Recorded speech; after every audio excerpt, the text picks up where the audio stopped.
Hola, ¿cómo están? Bienvenidos a otro segmento de SCH, Sociedad, Cultura e Historia en Orilla y Media TV, la cual pueden encontrar en las redes como Instagram, Face y YouTube. Para no quedar como un viejo vinagre, hoy voy a compartir lo que me parece la escuela está dando ciertas respuestas y está bien situada. Pero no es su objetivo principal y tal vez por eso no se visualiza como un logro importante. Vamos a la presentación y arrancamos.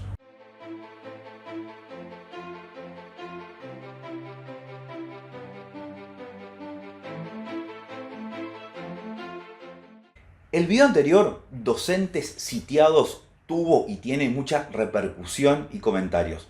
Tema que tampoco tiene nada nuevo porque ya ha sido abordado por varios autores. Uno de los más populares fue James Echeverry con el libro La tragedia educativa del año 1999, al término del gobierno menemista, donde abordaba serios problemas estructurales del sistema educativo.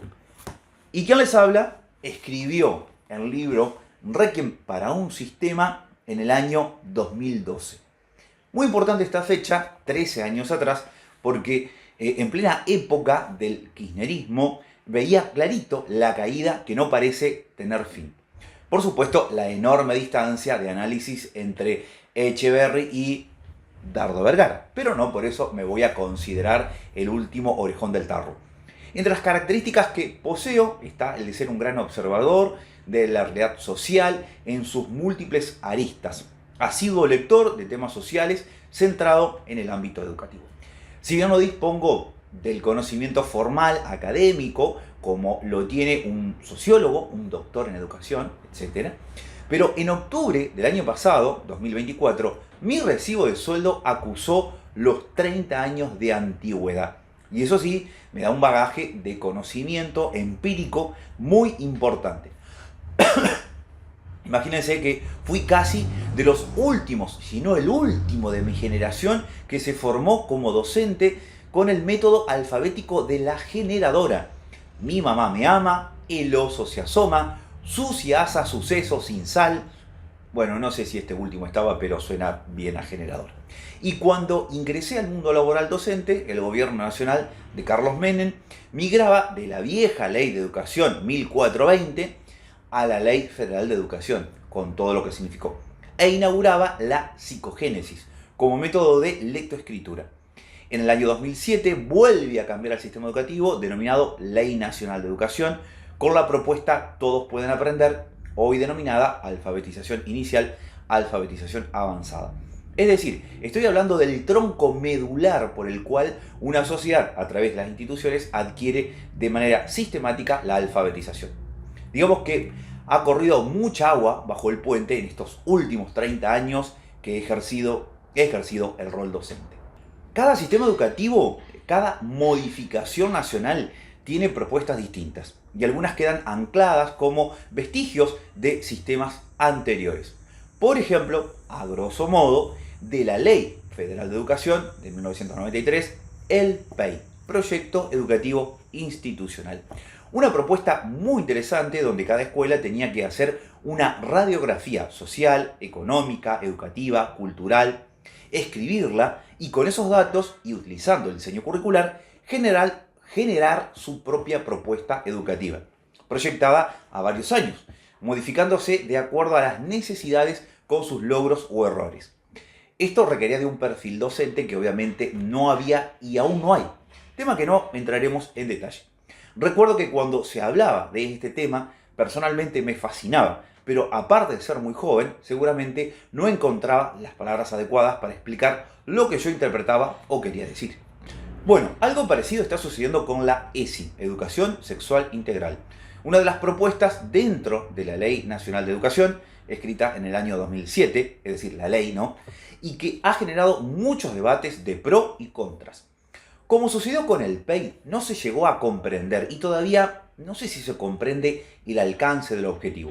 Porque cuando se habla de sexual, asumen un contenido fisiológico, es decir, hablar puramente de los órganos sexuales, masculinos y femeninos, o del acto sexual, sintetizando que ESI es solamente eso. Bueno, la ESI, Educación Sexual Integral, será una de las propuestas que considero quedará anclada al sistema educativo porque es una de las propuestas que ha dado y sigue dando ciertas respuestas, contenciones, empatía a situaciones críticas, difíciles que viven niños, niñas y adolescentes en la actualidad. Vayamos más al fondo del tema. Al ser la educación un sistema verticalista, los programas que establecen los ministerios a nivel nacional o provincial es bajada directa a las escuelas y muchos de esos programas son propuestas que causan impacto en su implementación, como por ejemplo la educación sexual integral. Y los gobiernos que no se caracterizan por ser didácticos o implementar charlas anticipadamente para ir preparando el terreno social de las comunidades educativas, ven estos programas como bajada de ideología política partidaria, quedando dividido el programa en pro y contras, pero desde lo político partidario, sin poder debatir seriamente cuál es la propuesta educativa final del mismo. Reconozco que cuando llegaron los primeros materiales el contenido era bastante controversial, pero también existen en las clases sociales medias y altas núcleos familiares con el criterio, de eso no se habla, o una exagerada preponderancia a remarcar los roles del hombre viril y la mujer doncella. Y en esos entornos muy cerrados donde la sexualidad no se aborda, cuando se plantean en las instituciones y se visibilizan las distintas problemáticas, esas mismas familias ven cómo salen a la luz situaciones que prefieren ocultar por diversas razones. Razones que nunca son justificadas con argumentos claros, anteponiendo excusas como que la escuela no se meta con nuestra vida privada. Frase que se derrite como helado en pleno verano, ¿no? La educación sexual integral posee una transversalidad en comprender, contener a la persona en un todo, desde lo biopsicosocial que se ve atravesado por lo emocional y religioso. Y acá es donde considero que la escuela actual está dando ciertas respuestas a niños, niñas, adolescentes, que muchas veces atraviesan situaciones de violencia física, psicológica, emocional o incertidumbres sobre su identidad de género, que en el hogar muchas veces no se hablan, como decíamos, por diversas subjetividades culturales, pero que sin embargo a esos niños, niñas, adolescentes, están a la espera de una respuesta acertada y responsable de un adulto. He presenciado y me ha tocado estar en los últimos años ante la contención emocional de niños, niñas, producto de vidas desarticuladas que están pasando por momentos difíciles en el hogar. Y es ahí entonces cuando decíamos que la escuela ha migrado hacia una institución donde se hablan y se visibilizan distintas problemáticas. Por supuesto que los docentes no somos profesionales especializados en cómo abordarlas y más de una vez ponemos nuestra sensibilidad, empatía como herramienta para dar ciertas respuestas, pero no sabemos si esa acción es la correcta desde el punto de vista profesional. No quiero decir con esto que las docentes de la vieja escuela eran maestras, profesores insensibles o falto total de empatía. Hay sobrados ejemplos de lo contrario. Pero era tal vez el azar de que a esa alumna le tocara justo ese docente o ese alumno. En la actualidad está regularizado y es parte de nuestra tarea estar atentos a esos momentos. Digamos que el perfil de un docente en la actualidad es o debería ser imperiosamente así.